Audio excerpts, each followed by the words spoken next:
Mr. Speaker, the President's Cabinet.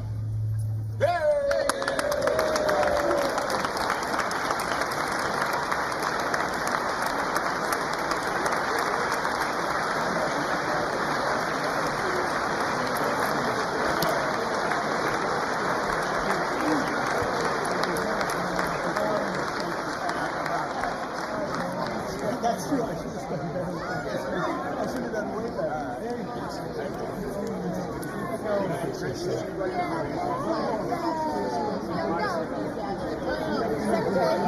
Can't wait to connect with you. That's so much fun. Yes.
Mr. Speaker, the President of the United States.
Thank you.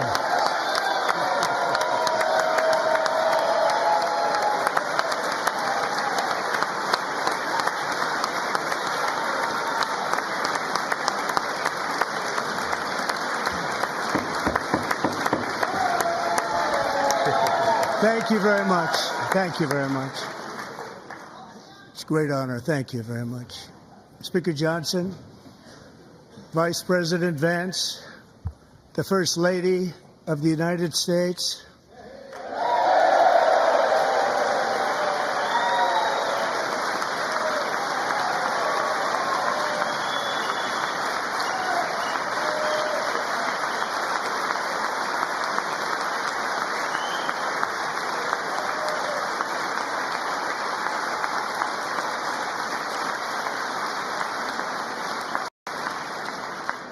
members of the United States Congress, thank you very much. And to my fellow citizens, America is back.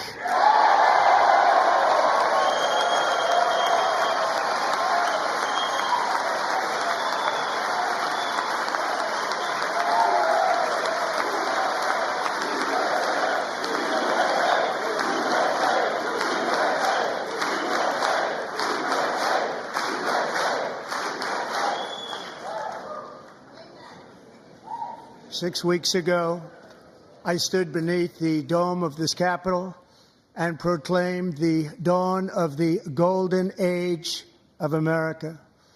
From that moment on, it has been nothing but swift and unrelenting action to usher in the greatest and most successful era in the history of our country.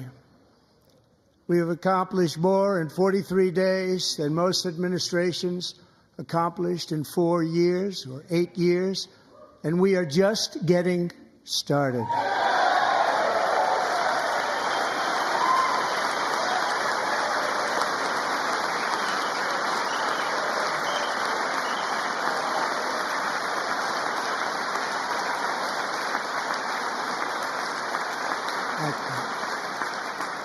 I return to this chamber tonight to report that America's momentum is back, our spirit is back, our pride is back, our confidence is back, and the American dream is surging bigger and better than ever before.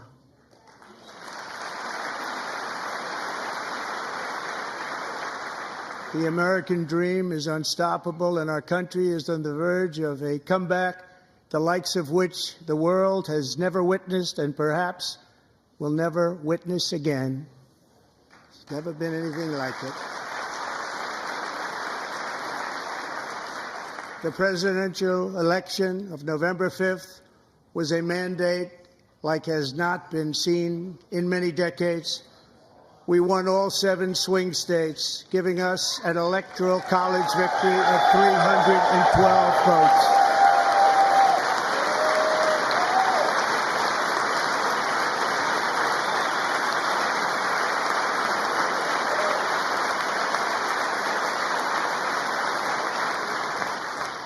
We won the popular vote by big numbers and won counties in our country.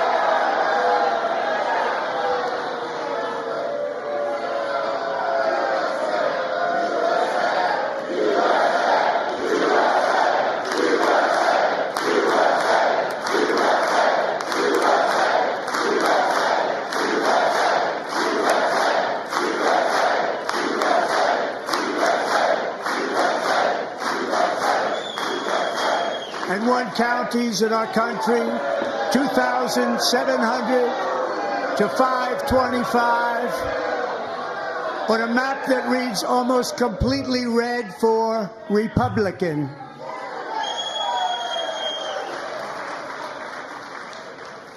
Now, for the first time in modern history, more Americans believe that our country is headed in the right direction than the wrong direction. In fact, it's an astonishing record, 27-point swing, the most ever.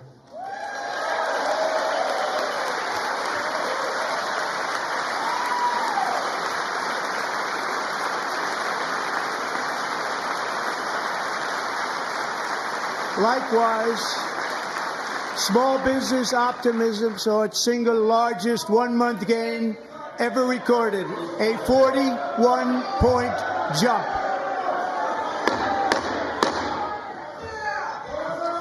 Members are directed to uphold and maintain decorum in the House and to cease any further disruptions.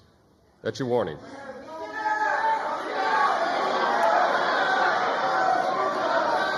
Members are engaging in willful and continuing breach of decorum, and the chair is prepared to direct the Sergeant-at-Arms to restore order to the joint session.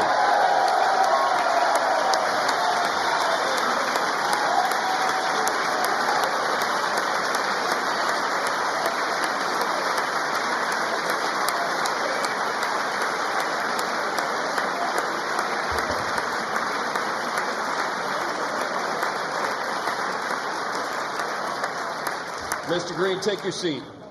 Take your seat, sir. Take your seat. Finding that members continue to engage in willful and concerted disruption of proper decorum, the chair now directs the Sergeant-at-Arms to restore order. Remove this gentleman from the chamber.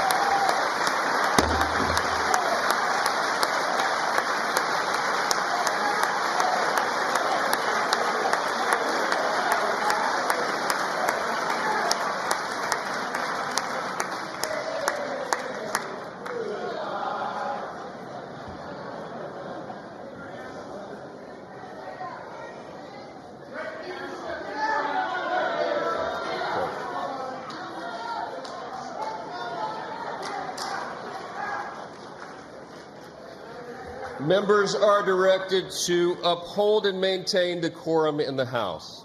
Mr. President, you continue. Thank you. Over the past 6 weeks, I have signed nearly 100 executive orders and taken more than 400 executive actions, a record to restore common sense, safety, optimism, and wealth all across our wonderful land. The people elected me to do the job, and I'm doing it.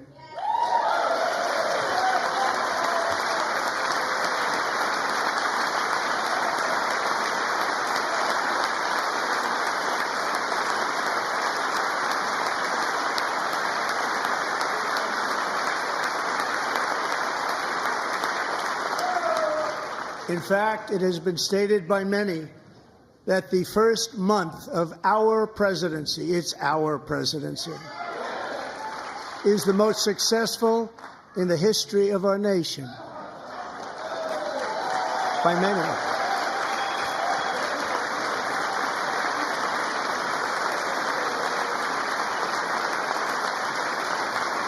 And what makes it even more impressive is that, do you know who number 2 is? George Washington. How about that? How about it? I don't know about that list, but we'll take it. Within hours of taking the oath of office, I declared a national emergency on our southern border, and I deployed the U.S. military and Border Patrol to repel the invasion of our country. And what a job they've done. As a result, illegal border crossings last month were by far the lowest ever recorded, ever.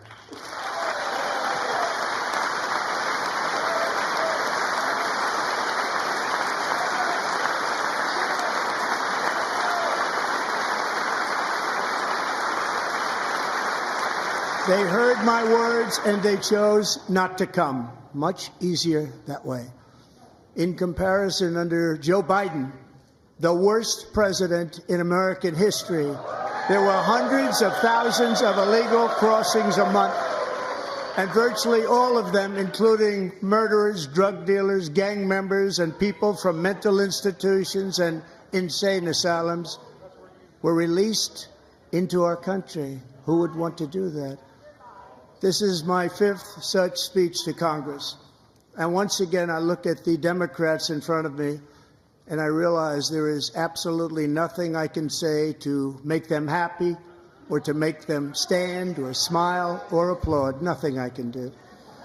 I could find a cure to the most devastating disease, a disease that would wipe out entire nations, or announce the answers to the greatest economy in history, or the stoppage of crime to the lowest levels ever recorded.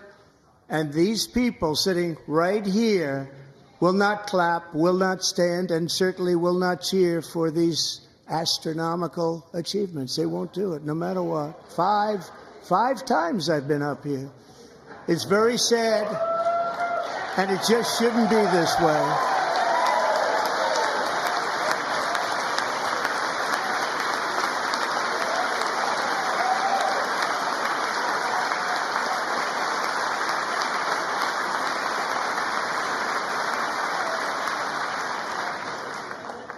So Democrats sitting before me, for just this one night, why not join us in celebrating so many incredible wins for America? For the good of our nation, let's work together and let's truly make America great again.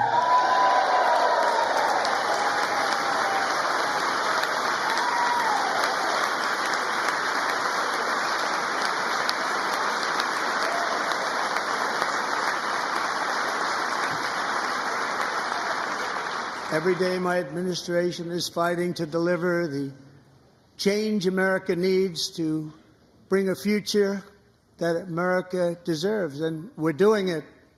This is a time for big dreams and bold action. Upon taking office, I imposed an immediate freeze on all federal hiring, a freeze on all new federal regulations, and a freeze on all foreign aid.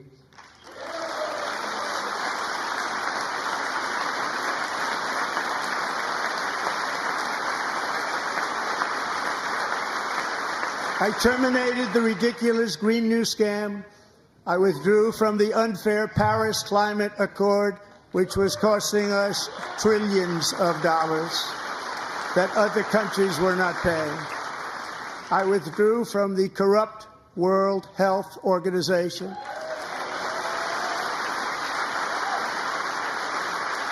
And I also withdrew from the anti-American UN Human Rights Council.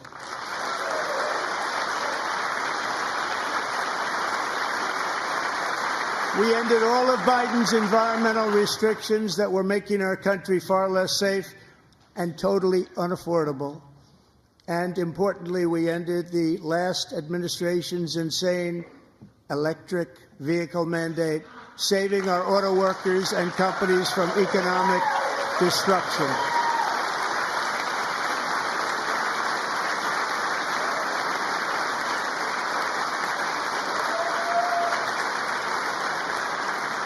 To unshackle our economy, I have directed that for every one new regulation, 10 old regulations must be eliminated, just like I did in my very successful first term.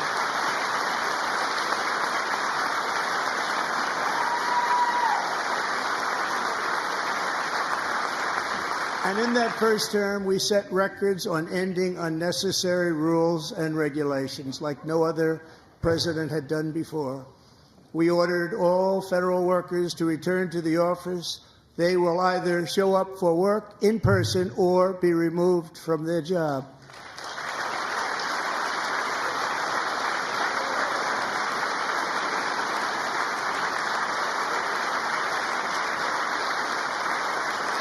And we have ended weaponized government where, as an example, a sitting president is allowed to viciously prosecute his political opponent, like me. How did that work out? Not too good. Not too good.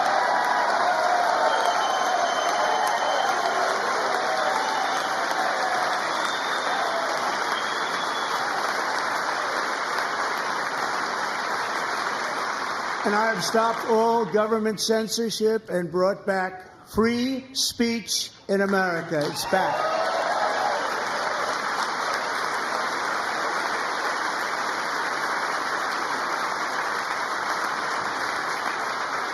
And 2 days ago, I signed an order making English the official language of the United States of America.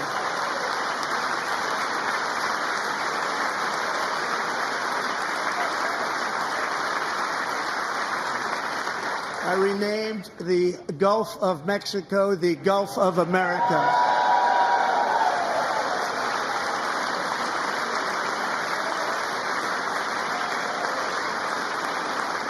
And likewise, I renamed, for a great president, William McKinley, Mount McKinley again. Beautiful Alaska. We love Alaska. We've ended the tyranny of so-called diversity, equity, and inclusion policies all across the entire federal government and indeed the private sector and our military. And our country will be woke no longer.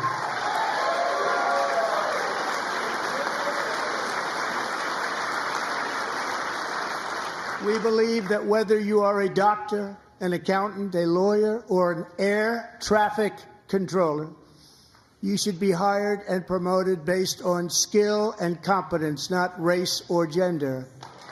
Very important.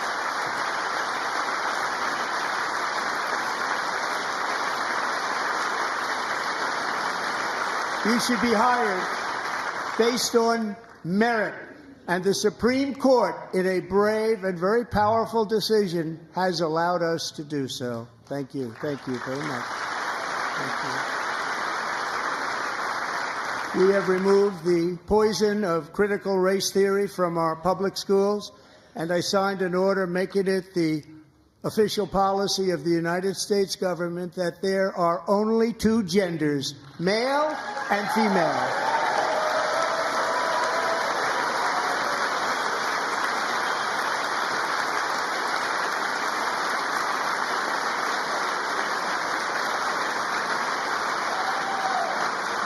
I also signed an executive order to ban men from playing in women's sports.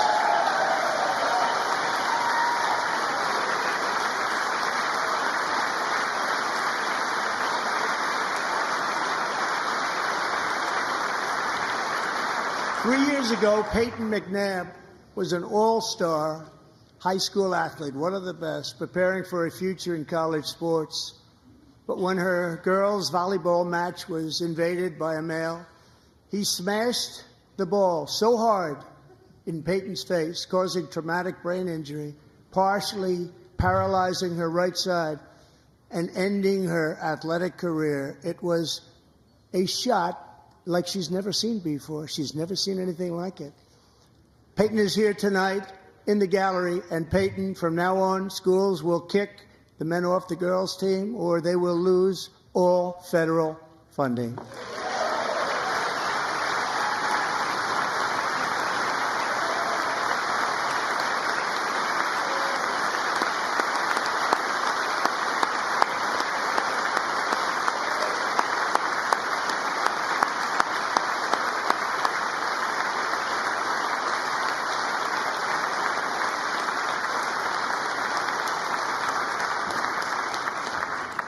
And if you really want to see numbers, just take a look at what happened in the women's boxing, weightlifting, track and field, swimming, or cycling, where a male recently finished a long-distance race 5 hours and 14 minutes ahead of a woman for a new record by 5 hours. Broke the record by 5 hours. It's demeaning for women, and it's very bad for our country. We're not going to put up with it any longer.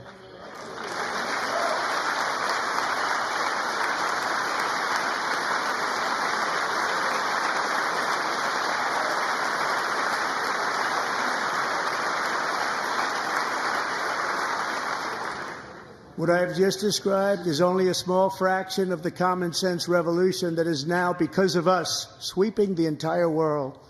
Common sense has become a common theme, and we will never go back. Never.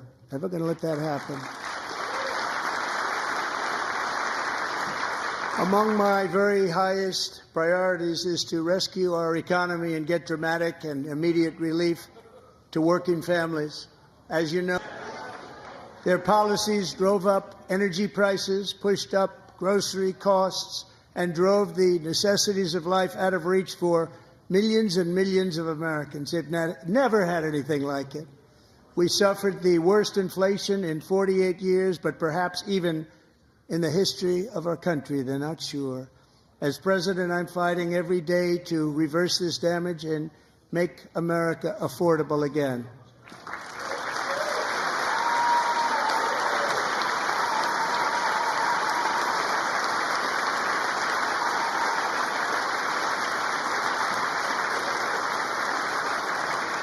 Joe Biden especially let the price of eggs get out of control.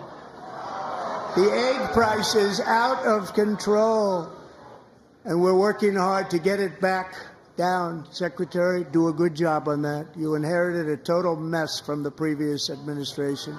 Do a good job.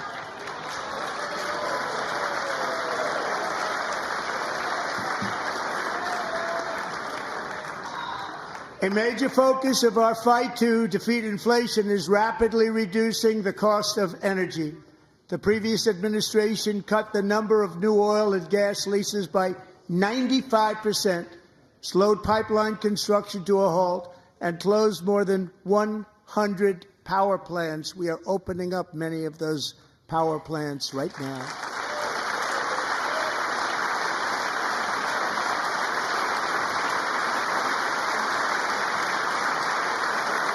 And frankly, we have never seen anything like it. That's why on my first day in office, I declared a national energy emergency. As you've heard me say many times, we have more liquid gold under our feet than any nation on earth, and by far. And now I fully authorize the most talented team ever assembled to go and get it. It's called Drill, Baby, Drill.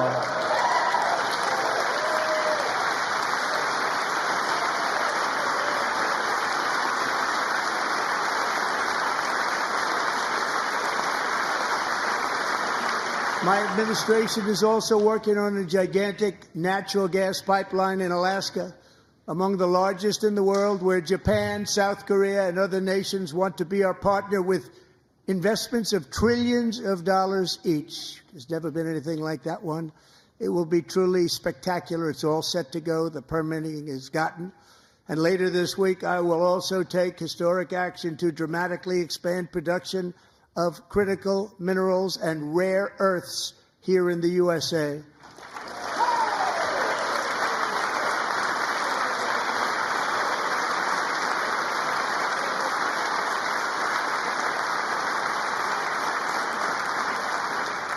To further combat inflation, we will not only be reducing the cost of energy, but will be ending the flagrant waste of taxpayer dollars.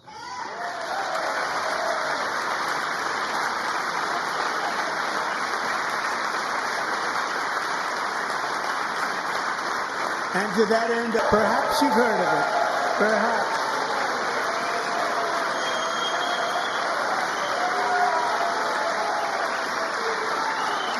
Which is headed by Elon Musk, who is in the gallery tonight.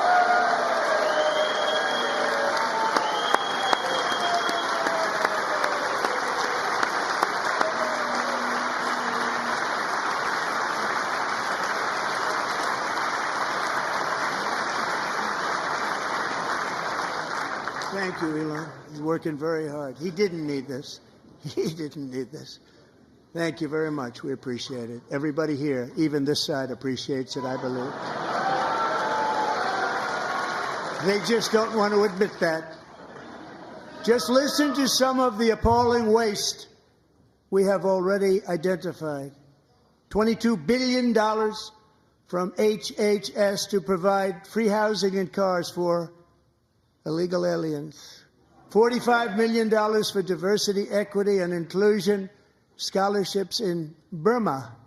$40 million to improve the social and economic inclusion of sedentary migrants. Nobody knows what that is. $8 million to promote LGBTQI+ in the African nation of Lesotho, which nobody has ever heard of. $60 million for indigenous peoples and Afro-Colombian empowerment in Central America. $60 million. $8 million for making mice transgender. This is real. Moldova. $10 million for male circumcision in Mozambique. $20 million for the Arab Sesame Street in the Middle East. It's a program. $20 million for a program. $1.9 billion to recently created Decarbonization of Homes Committee, headed up, and we know she's involved. Just at the last moment, the money was passed over by a woman named Stacey Abrams. Have you ever heard of her?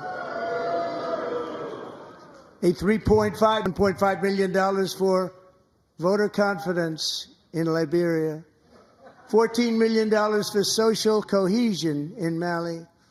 $59 million for illegal alien hotel rooms in New York City. He's a real estate developer. He's done very well. $250,000 to increase vegan local climate action innovation in Zambia. $42 million for social and behavior change in Uganda. $14 million for improving public procurement in Serbia. $47 million for improving learning outcomes in Asia. Asia's doing very well with learning. You know what we're doing. We should use it ourselves. And $101 million for DEI contracts at the Department of Education. The most ever paid to talk about them. They're so bad. Many more have been found out and exposed and swiftly terminated by a group of very intelligent, mostly young people, headed up by Elon, and we appreciate it. We found hundreds of billions of dollars of fraud.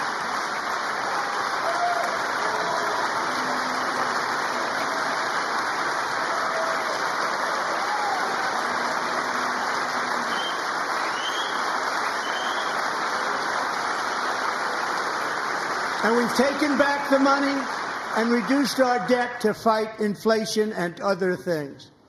Taken back a lot of that money. We got it just in time. This is just the beginning.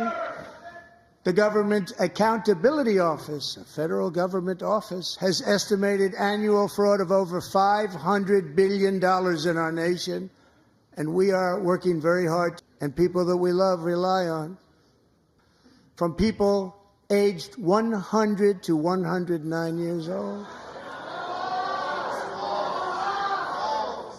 It lists 3.6 million people from ages 110 to 119. I don't know any of them. I know some people that are rather elderly, but not quite that elderly. 3.47 million people from ages 120 to 129. 3.9 million people from ages 130 to 139.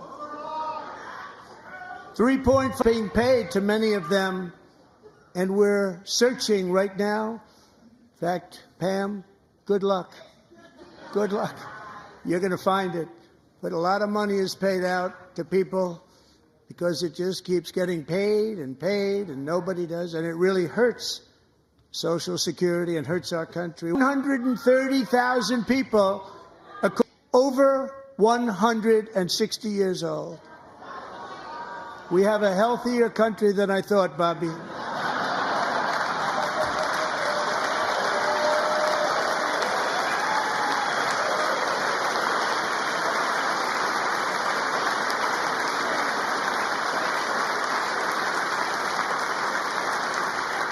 Including, to finish, 1,039 people between the ages of 220 and 229, one person between the age of 240 and 249, and one person is listed at 360 years of age.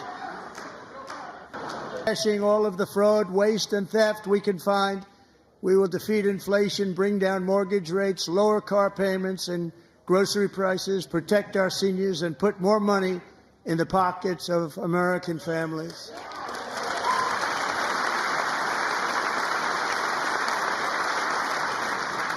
And today, interest rates took a beautiful drop, big, beautiful drop. It's about time. And in the near future, I want to do what has not been done in 24 years, balance the federal budget. We're going to balance it.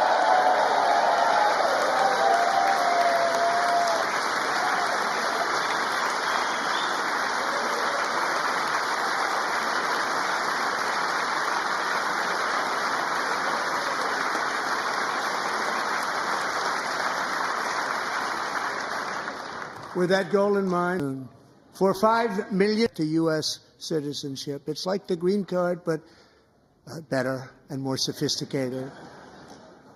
And these people will have to pay tax in our country. They won't have to pay tax from where they came.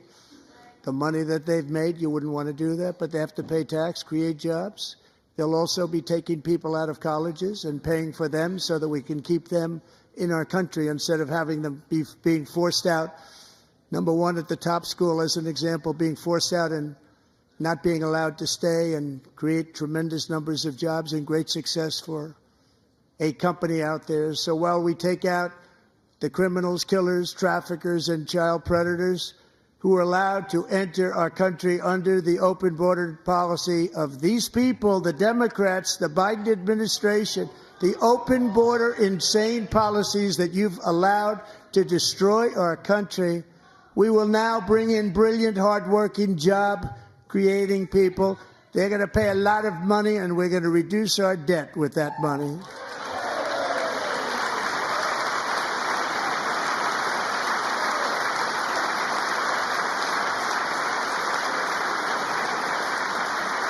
Americans have given us a mandate for bold and profound change. For nearly 100 years, the federal bureaucracy has grown until it has crushed our freedoms, ballooned our deficits, and held back America's potential in every possible way. The nation founded by pioneers and risk-takers now drowns under millions and millions of pages of regulations and debt. Approvals that should take 10 days to get instead take 10 years, 15 years, and even 20 years before you're rejected. Meanwhile, we have hundreds of thousands of federal workers who have not been showing up to work. My administration will reclaim power from this unaccountable bureaucracy, and we will restore true democracy to America again.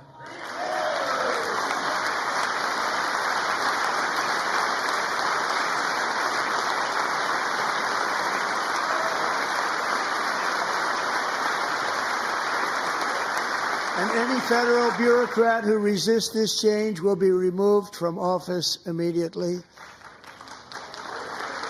Because we are draining the swamp. It's very simple.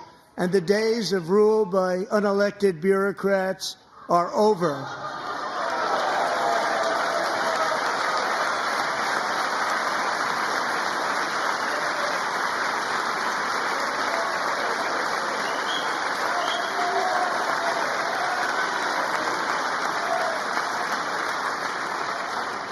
And the next phase of our plan to deliver the greatest economy in history is for this Congress to pass tax cuts for everybody. They're in there. They're waiting for you to vote. And I'm sure that the people on my right, I don't mean the Republican right, but my right here, I'm sure you're going to vote for those tax cuts, because otherwise I don't believe the people will ever vote you into office. So I'm doing you a big favor by telling you that. But I know this group is going to be voting for the tax.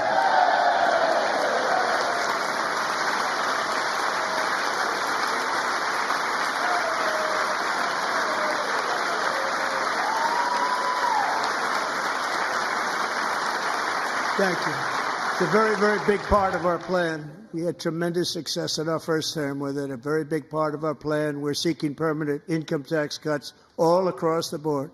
And to get urgently needed relief to Americans hit especially hard by inflation, I'm calling for no tax on tips, no tax on overtime, and no tax on Social Security benefits for our great seniors.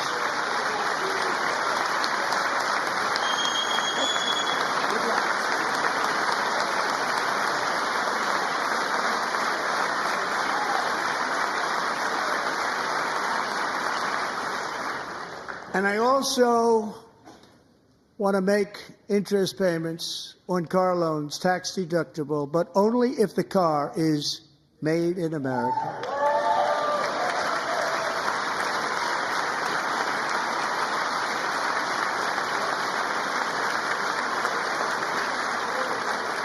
And by the way, we're going to have growth in the auto industry like nobody's ever seen. Plants are opening up all over the place. Deals are being made.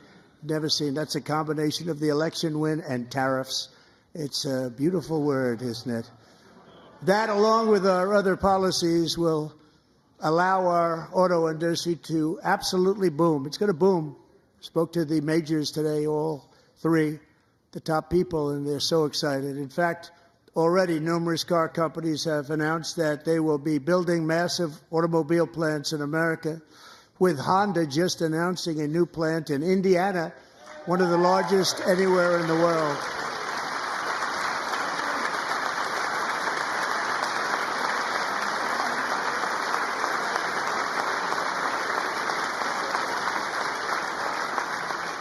And this has taken place since our great victory on November 5th, a date which will hopefully go down as one of the most important in the history of our country.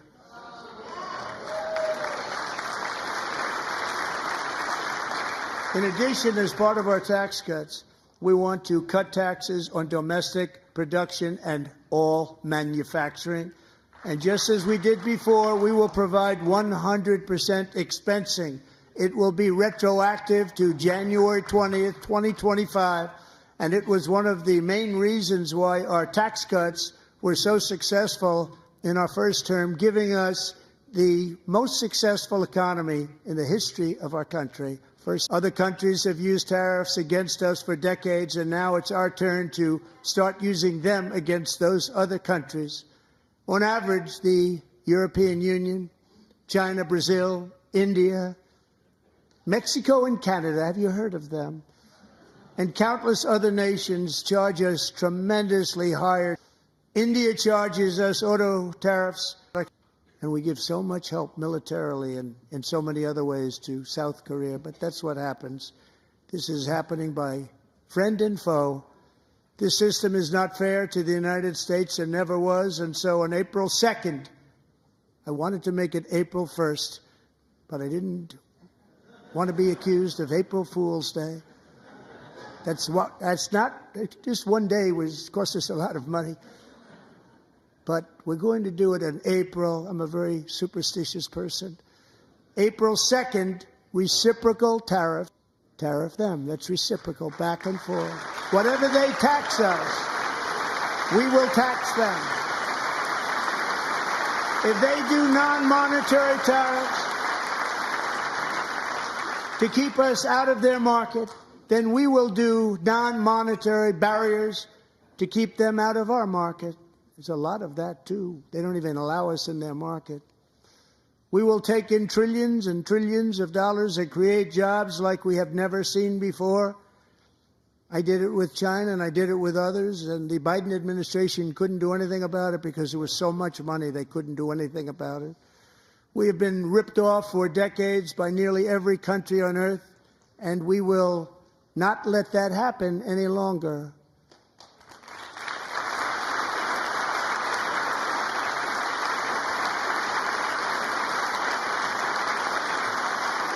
Much has been said over the last 3 months about Mexico and Canada, but we have very large deficits with both of them. But even more importantly, they've allowed fentanyl to come into our country at levels never seen before, killing hundreds of thousands of our citizens and many very young, beautiful people, destroying families. Nobody's ever seen anything like it. They are, in effect, receiving subsidies of hundreds of billions of dollars. We pay subsidies to Canada and to Mexico of hundreds of billions of dollars, and the United States will not be doing that any longer. We're not going to do it any longer.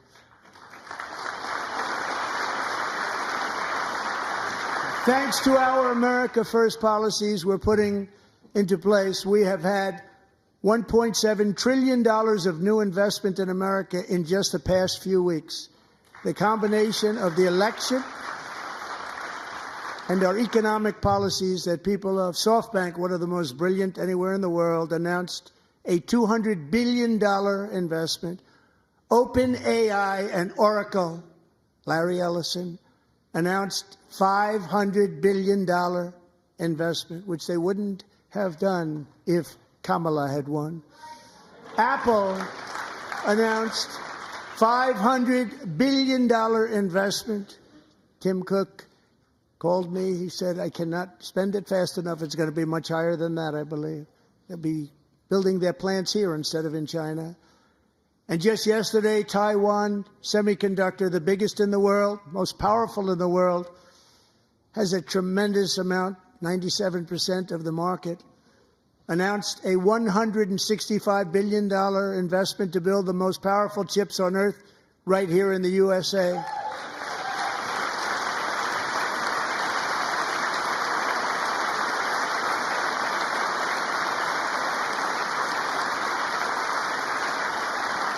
And we're not giving them any money. Your CHIPS Act is a horrible, horrible thing. We give hundreds of billions of dollars, and it doesn't mean a thing. They take our money and they don't spend it.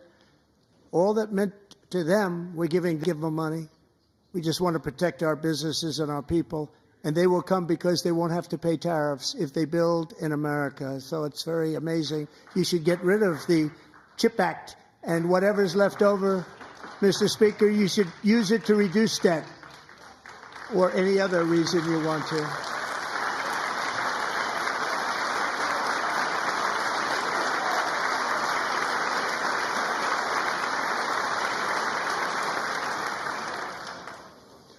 Our new trade policy will also be great for the American farmer. I love the farmer,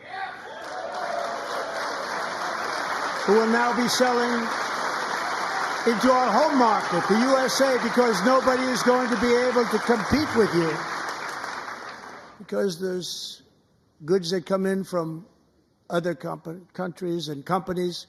They're really in a bad position in so many different ways. They're uninspected. They may be very dirty and disgusting, and they come in and they pour in, and they hurt our American farmers. The tariffs will go on agricultural product coming into America, and our farmers, starting on April 2nd, it may be a little bit of an adjustment period. We had that before when I made the deal with China, $50 billion of purchases, and I said, just bear with me, and they did. They did. Probably have to bear with me again, and this will be even better. That was great. The problem with it was that Biden didn't enforce it. He didn't enforce it. $50 billion of purchases. And we were doing great, but Biden did not enforce it, and it hurt our farmers. But our farmers are going to have a field day right now. So to our farmers, and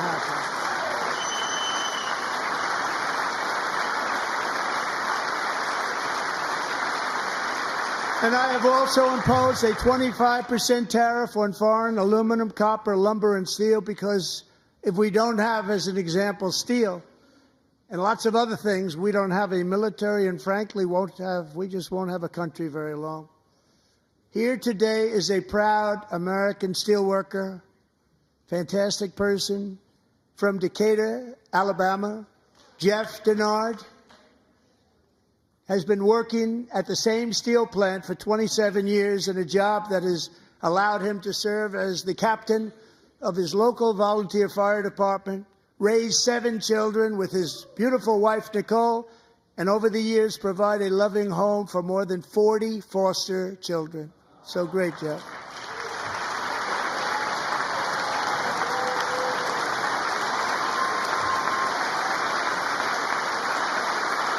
Thank you, Jeff.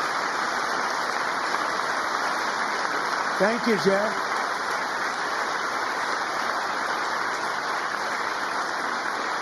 Stories like Jeff's remind us that tariffs are not just about protecting American jobs. They're about protecting the soul of our country. Tariffs are about making America rich again and making America great again, and it's happening, and it will happen rather quickly. There'll be a little disturbance, but we're okay with that. It won't be much. No, you're not. Oh. And look where Biden took us, very low, the lowest we've ever been. Jeff, I want to thank you very much. And I also want to recognize another person who has devoted herself to foster care community. She worked so hard on it. A very loving person, our magnificent First Lady of the United States.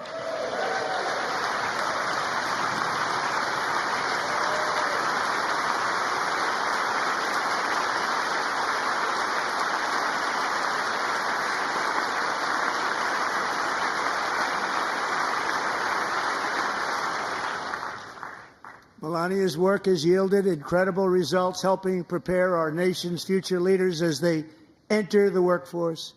Our First Lady is joined by two impressive young women, very impressive. Haley Ferguson, who benefited from the First Lady's Fostering the Future initiative and is poised to complete her education and become a teacher. And Elliston Berry, who became a victim of an illicit deepfake image produced by a peer. With Elliston's help, the Senate just passed the Take It Down Act, and this is so important. Thank you very much, John. John Thune, thank you. Stand up, John. Thank you, John.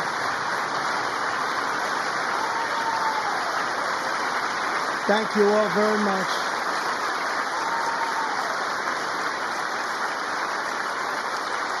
Thank you. And thank you to John Thune and the Senate. Great job. To criminalize the publication of such images online is terrible, terrible thing.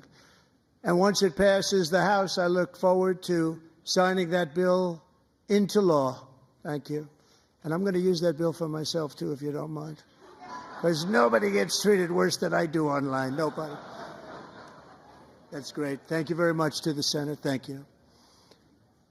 But if we truly care about protecting Americans' children, no step is more crucial than securing America's borders. Over the past 4 years, 21 million people poured into the United States. Many of them were murderers, human traffickers, gang members, and other criminals from the streets of dangerous cities all throughout the world. Because of Joe Biden's insane and very dangerous open border policies, they are now strongly embedded in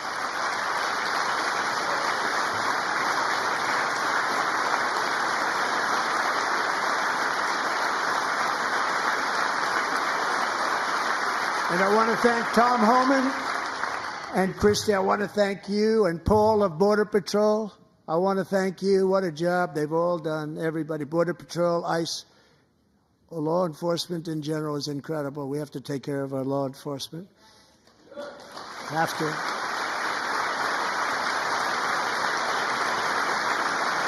Last year,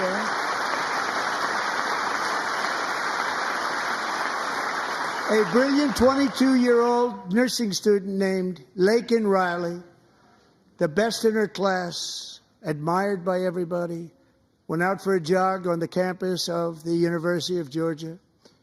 That morning, Laken was viciously attacked, assaulted, beaten, brutalized, and horrifically murdered. Laken was stolen from us by a savage illegal alien gang member who was arrested while trespassing across Biden's open, Democrat-run sanctuary city, a disaster, before ending the life of this beautiful young angel. With us this evening are Laken's beloved mother, Allison, and her sister, Lauren.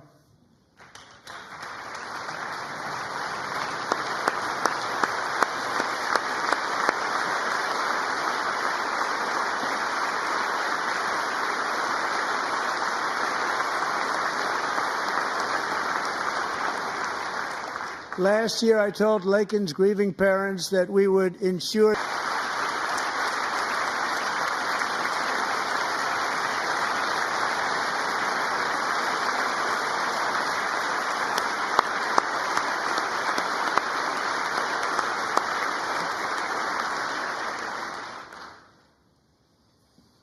Thank you very much. Since taking office, my administration has launched the most sweeping border and immigration crackdown in American history, and we quickly achieved the lowest numbers of illegal border crossers ever recorded. Thank you.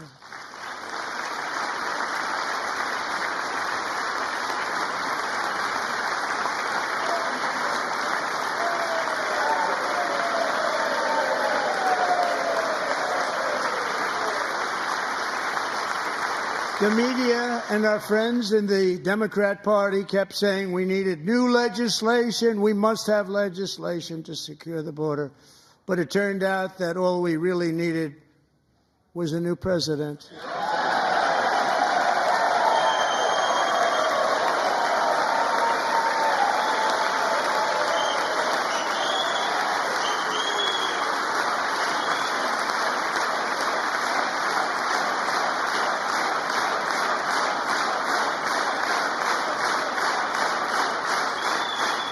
Thank you.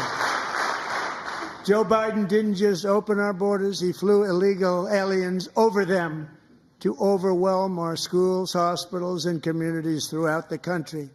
Entire towns like Aurora, Colorado, and Springfield, Ohio, buckled under the weight of the migrant occupation and corruption like nobody's ever seen before. Beautiful towns destroyed. Now, just as I promised in my inaugural address, we are achieving the great liberation of America.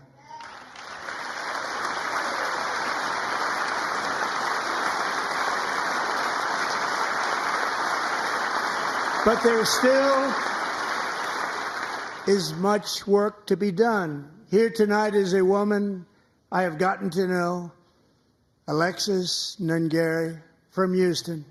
Wonderful woman. Last June, Alexis's 12-year-old daughter, her precious Jocelyn, walked to a nearby convenience store.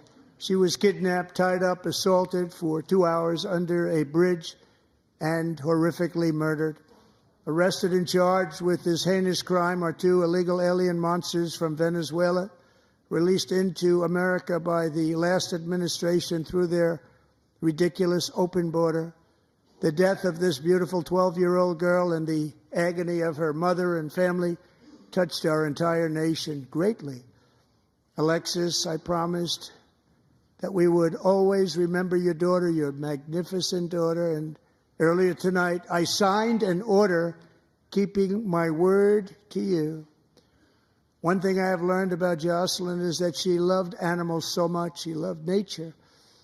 Across Galveston Bay, from where Jocelyn lived in Houston, you will find a magnificent national wildlife refuge, a pristine, peaceful, 34,000-acre sanctuary for all of God's creatures on the edge of the Gulf of America.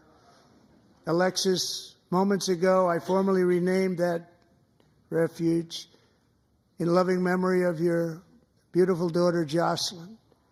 So, Mr. Vice President, if you would, may I have the order?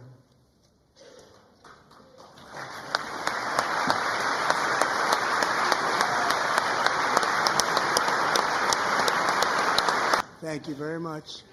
All 3 savages charged with Jocelyn and Lakin's murders were members of the Venezuelan prison gang, the toughest gang, they say, in the world, known as Tren de Aragua. 2 weeks ago, I officially designated this gang, along with MS-13 and the bloodthirsty Mexican drug cartels, as foreign terrorist organizations.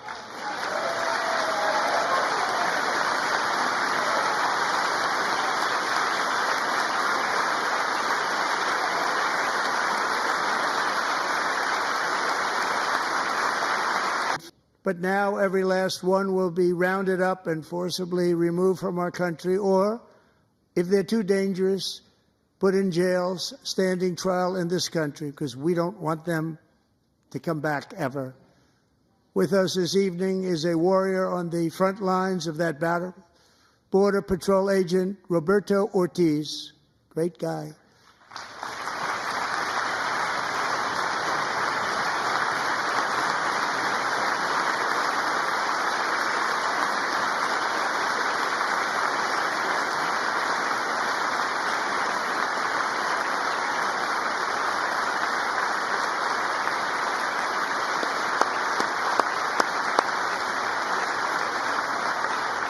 In January, Roberto and another agent were patrolling by the Rio Grande near an area known as Cartel Island. Doesn't sound too nice to me. When heavily armed gunmen started shooting at them, Roberto saw that his partner was totally exposed, at great danger, and he leapt into action, returning fire and providing. I have some of the prints of that event, and it was not good. Agent Ortiz, we salute you for your great courage and for your line of fire that you took and for the bravery that you showed. We honor you, and we will always honor you. Thank you, Roberto, very much.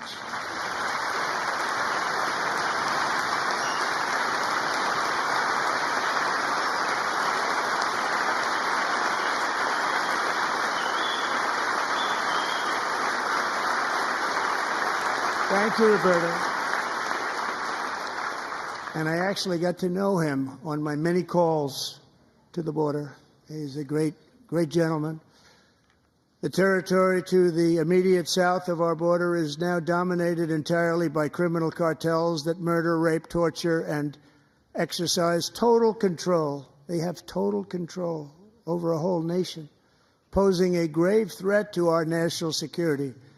The cartels are waging war in America, and it's time for America to wage war on the cartels, which we are doing.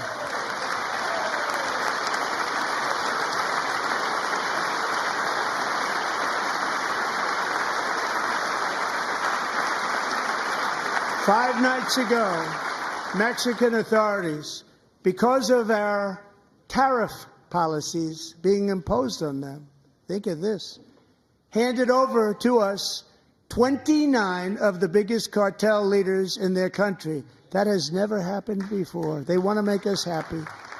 First time ever.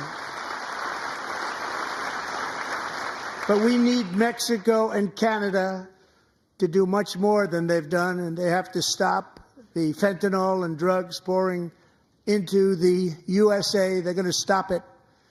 I have sent Congress a detailed funding request laying out exactly how we will. Current Americans expect Congress to send me this funding without delay so I can sign it into law. So, Mr. Speaker, John Thune, both of you, I hope you're going to be able to do that, Mr. Speaker. Thank you. Mr. Leader, thank you. Thank you very much. And let's get it to me. I'll sign it so fast, you won't even believe it.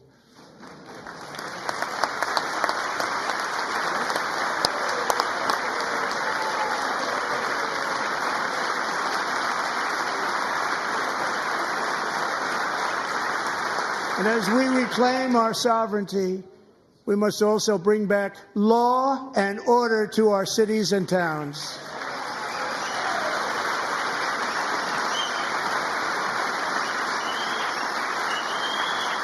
In recent years, our justice system has been turned upside down by radical left lunatics.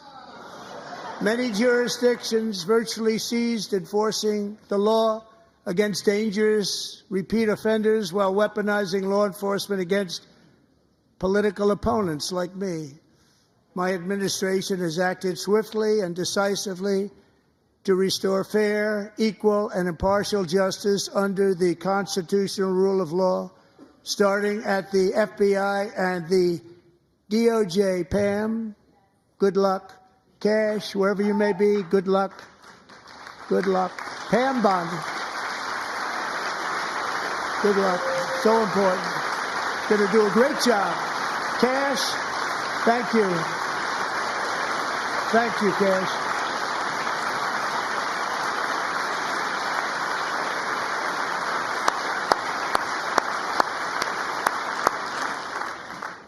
They've already started very strong. They're going to do a fantastic job. You're going to be very proud of them. We're also once again giving our police officers the support, protection, and respect they so dearly deserve. They have to get it. They have such a hard, dangerous job, but we're going to make it less dangerous. The problem is the bad guys don't respect the law, but they're starting to respect it, and they soon will respect it. This also includes our great fire departments throughout the country. Our firemen and women are unbelievable people, and we'll never forget them. And besides that, they voted for me in record numbers, so I have no choice.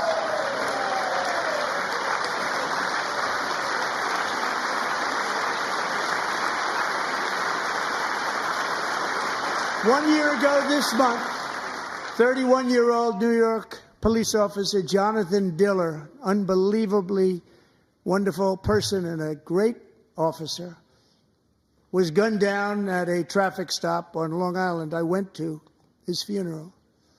The vicious criminal charged with his murder had 21 prior arrests, and they were rough arrests, too. He was a real bad one. The thug in the seat next to him had 14 prior arrests and went by the name of Killer. He was Killer. He killed other people, they say, a lot of them. I attended Officer Diller's service, and when I met his wife and one-year-old son, Ryan, it was very inspirational, actually. His widow's name is Stephanie, and she is here tonight. Stephanie.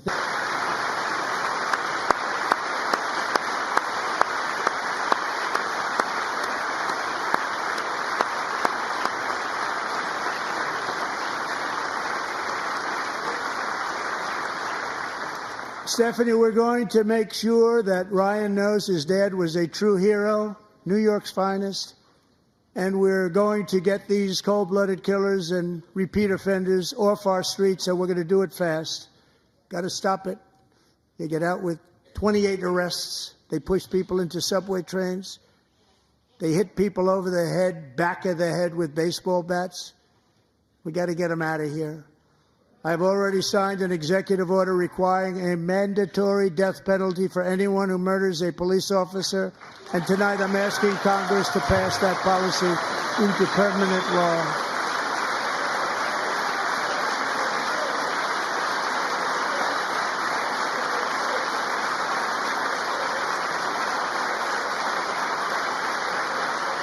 I'm also asking for a new crime bill getting tough on repeat offenders while enhancing protections for America's police officers so they can do their jobs without fear of their lives being totally destroyed.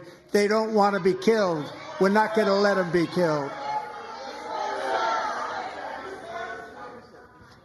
Joining us in the gallery tonight is a young man who truly loves our police.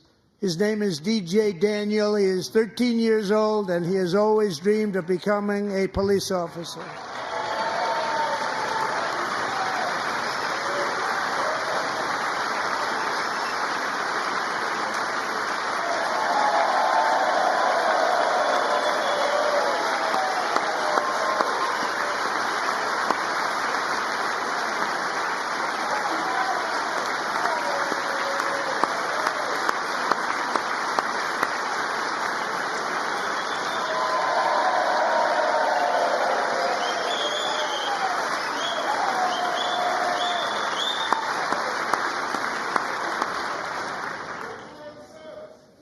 But in 2018, DJ was diagnosed with brain cancer.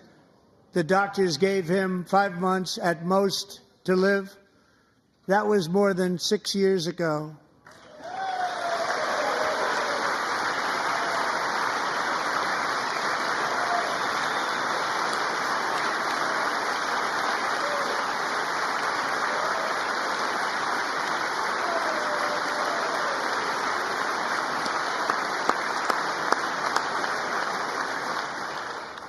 Since that time, DJ and his dad have been on a quest to make his dream come true, and DJ has been sworn in as an honorary law enforcement officer, actually a number of times. The police love him, the police departments love him.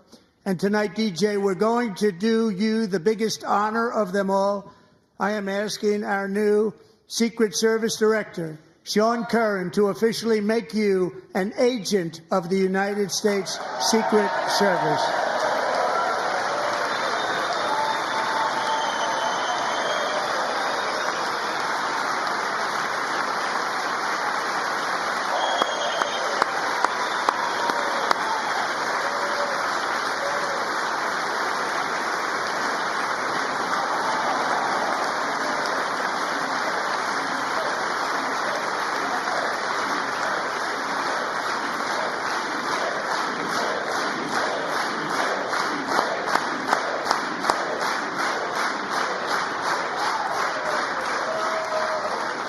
you, DJ.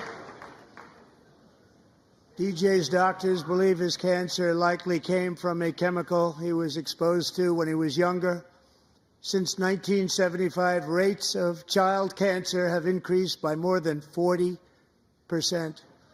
Reversing this trend is one of the top, chaired by our new Secretary of Health and Human Services, Robert F. Kennedy, Jr.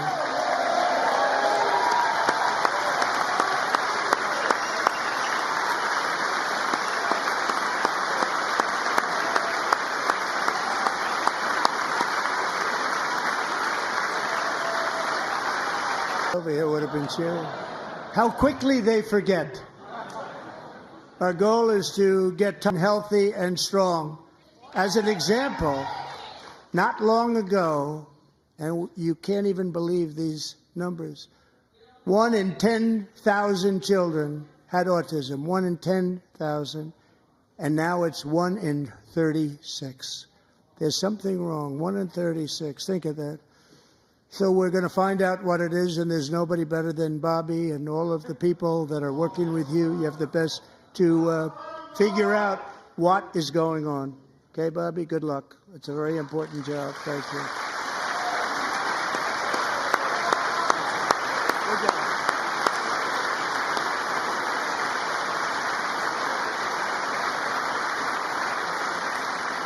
Thank you.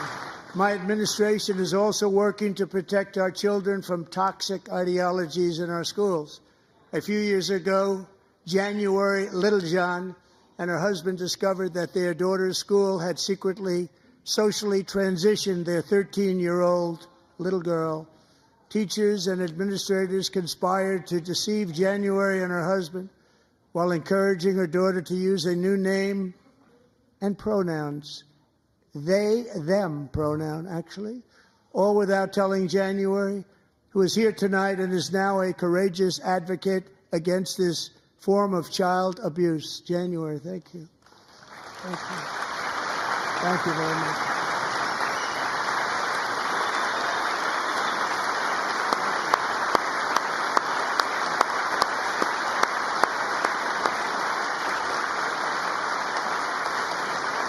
Thank you. Stories like this are why, shortly after taking office, I signed an executive order banning public schools from indoctrinating our children with transgender ideology.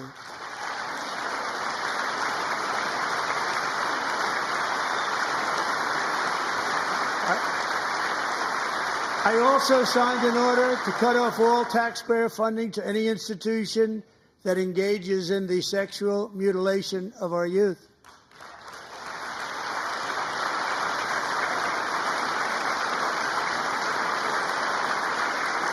And now I want Congress to pass a bill permanently banning and criminalizing sex changes on children and forever ending the lie that any child is trapped in the wrong body.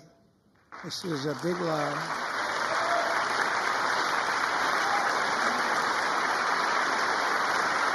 And our message to every child in America is that you are perfect exactly the way God made you.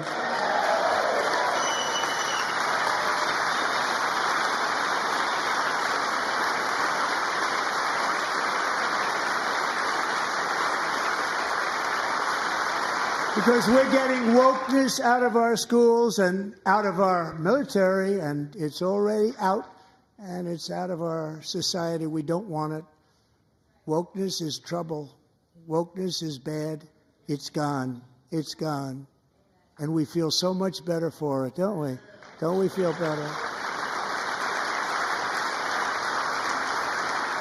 Our service members won't be activists and ideologues. They will be fighters and warriors. They will fight for our country. And Pete, congratulations. Secretary of Defense, congratulations.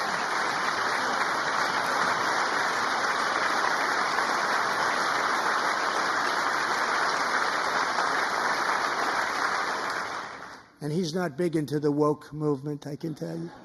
I know him well. I am pleased to report that in January, the U.S. Army had its single best recruiting month in 15 years, and that all armed services are having among the best recruiting results ever in the history of our services. What a difference.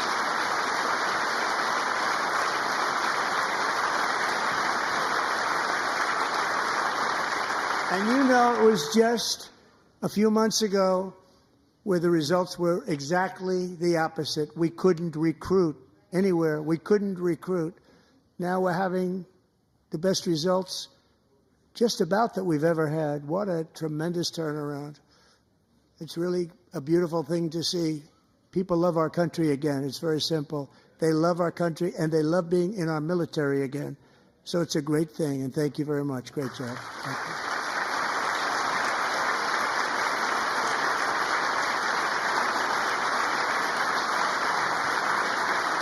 We're joined tonight by a young man, Jason Hartley, who knows the weight of that call of duty. Jason's father, grandfather, and great-grandfather all wore the uniform. Jason tragically lost his dad, who was also a Los Angeles County Sheriff's deputy when he was just a boy, and now he wants to carry on the family legacy of service. Jason is a senior in high school, a six-letter varsity athlete, a really good athlete, they say, a brilliant student with a 4.46, that's good, GPA. And his greatest dream is to attend the U.S. Military Academy at West Point.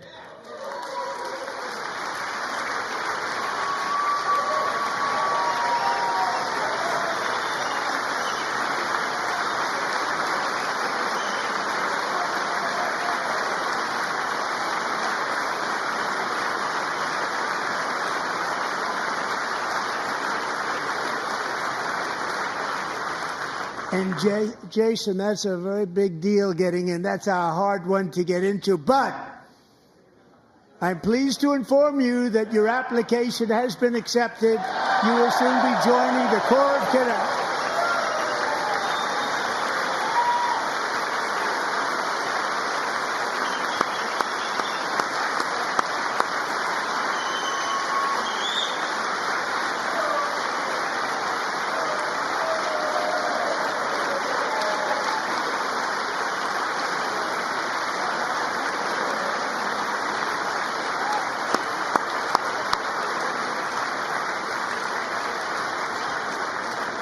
Thank you. Jason, you're going to be on the long gray line, Jason. As Commander-in-Chief, my focus is on building the most powerful military of the future. As a first step, I'm asking Congress to fund a state-of-the-art Golden Dome missile defense shield to protect our homeland, all made in the USA.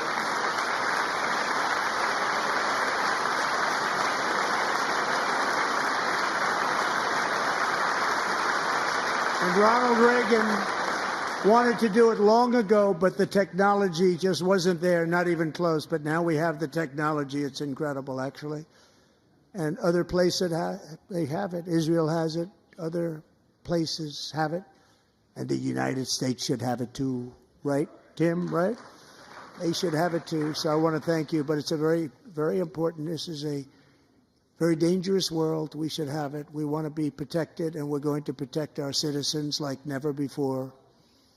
To boost our defense industrial base, we are also going to resurrect the American shipbuilding industry, including commercial shipbuilding and military shipbuilding.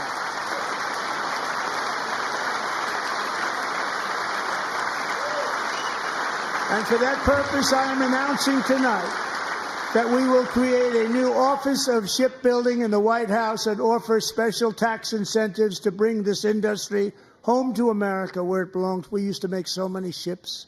We don't make them anymore very much, but we're going to make them very fast, very soon. It will have a huge impact. To further enhance our national security, my administration will be reclaiming the Panama Canal, and we've already started doing it.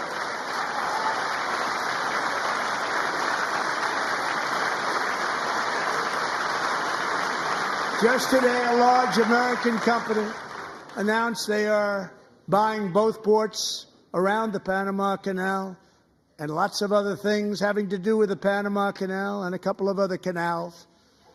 The Panama Canal was built by Americans for Americans, not for others, but others could use it. But it was built at tremendous cost of American blood and treasure. 38,000 workers died building the Panama Canal. They died of malaria. They died of snake bites and mosquitoes. Not a nice place to work. They paid them very highly to go there, knowing there was a 25% chance that they would die. The most expensive project also that was ever built in our country's history, if you bring it up to modern day costs. It was given away by the Carter administration for $1, but that agreement has been violated very severely. We didn't give it to China.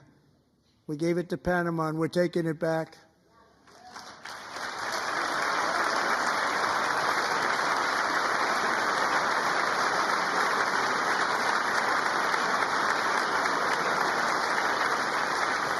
And we have Marco Rubio in charge. Good luck, Marco.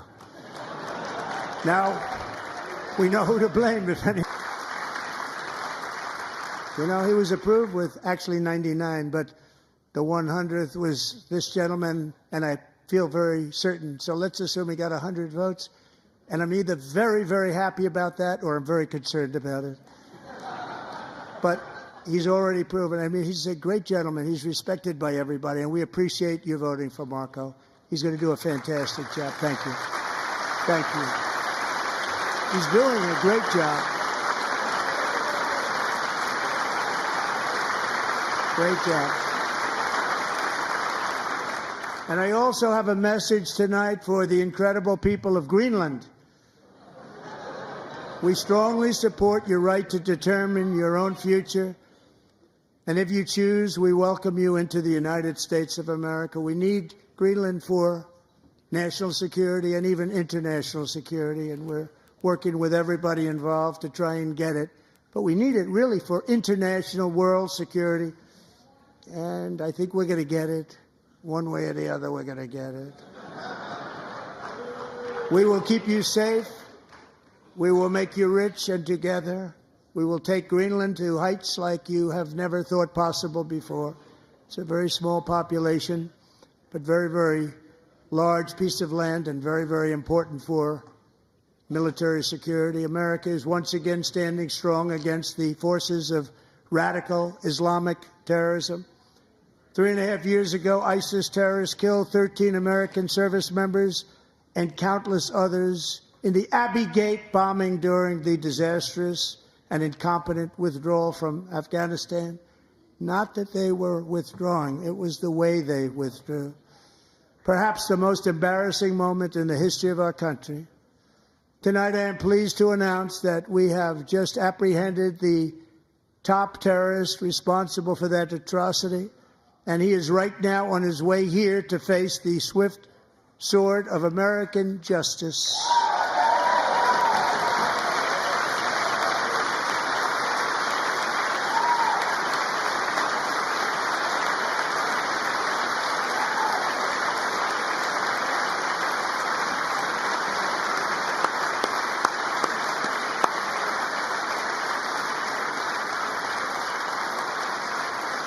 And I want to thank especially the government of Pakistan for helping arrest this monster. This was a very momentous day for those 13 families who I actually got to know very well, most of them, whose children were murdered, and the many people that were so badly, over 42 people, so badly injured on that fateful day in Afghanistan. What a horrible day. Such incompetence was shown. That when Putin saw what happened, I guess he said, wow. The parents and love, we had a big call. Every one of them called, and everybody was on the line, and they did nothing but cry with happiness. They were very happy, as happy as you can be under those circumstances. Their child, brother, sister, son, daughter was killed for no reason whatsoever. In the Middle East, we're bringing back our hostages from Gaza. In my first term, we achieved one of the most groundbreaking peace agreements in generations, the Abraham Accords.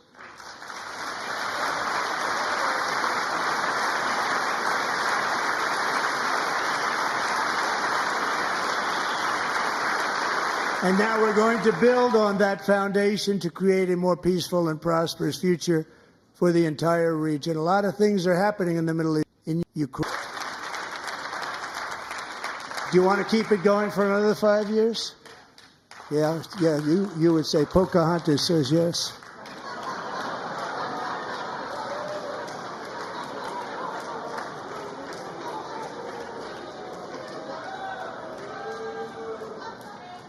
"2,000 people are being killed every single week. More than that. They're Russian young people. They're Ukrainian young people. They're not Americans, but I want it to stop. Meanwhile, Europe has sadly spent more money buying Russian oil and gas than they have spent on defending Ukraine, by far. Think of that. They've spent more buying Russian oil and gas than they have defending. And we've spent perhaps $350 billion, like taking candy from a baby. That's what happened. And they've spent $100 billion. What a difference that is.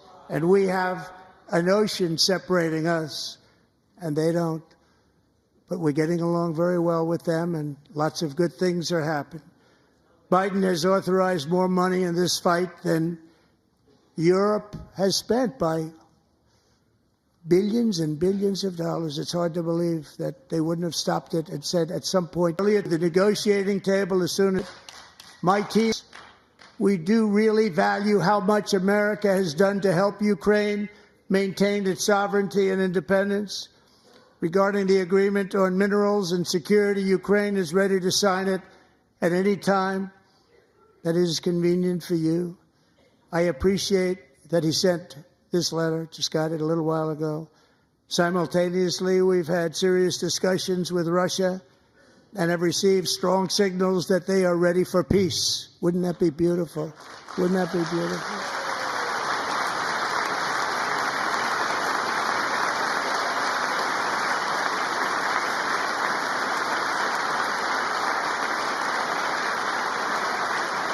Wouldn't that be beautiful?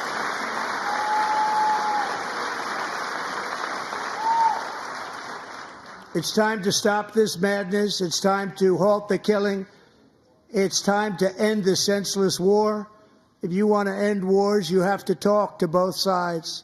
Nearly 4 years ago, amid rising tensions, a history teacher named Mark Fogel was detained in Russia and sentenced to 14 years in a penal colony. Rough stuff. The previous administration barely lifted a finger to help him. They knew he was innocent, but they had no idea where to begin. But last summer, I promised his 95-year-old mother, Malphine, that we would bring her boy safely back home. After 22 days in office, I did just that, and they are here tonight.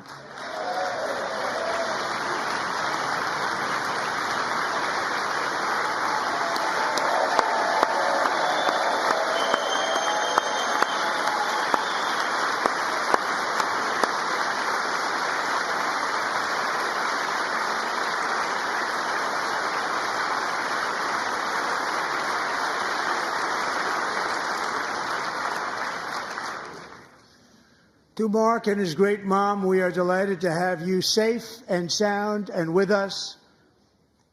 As fate would have it, Mark Fogel was born in a small rural town in Butler, Pennsylvania. Have you heard of it? Where his mother has lived for the past 78 years. I just happened to go there last July 13th for a rally.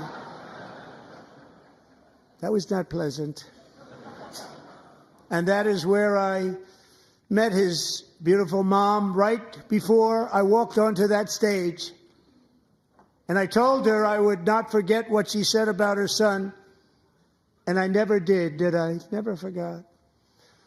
Less than 10 minutes later, at that same rally, gunfire rang out, and a sick and deranged assassin unloaded 8 bullets from his sniper's perch into a crowd of many thousands of people. My life was saved by a fraction of an inch, but some were not so lucky. Corey Comparator was a firefighter, a veteran, a Christian, a husband. It was a horrible sound. Corey knew instantly what it was and what to do. He threw himself on top of his wife and daughters and shielded them from the bullets with his own body. Corey was hit really hard. You know the story from there. He sacrificed his life to save theirs. 2 others, very fine people, were also seriously hit. But thankfully, with the help of 2 great country doctors, we thought they were gone and they were saved. So those doctors had great talent.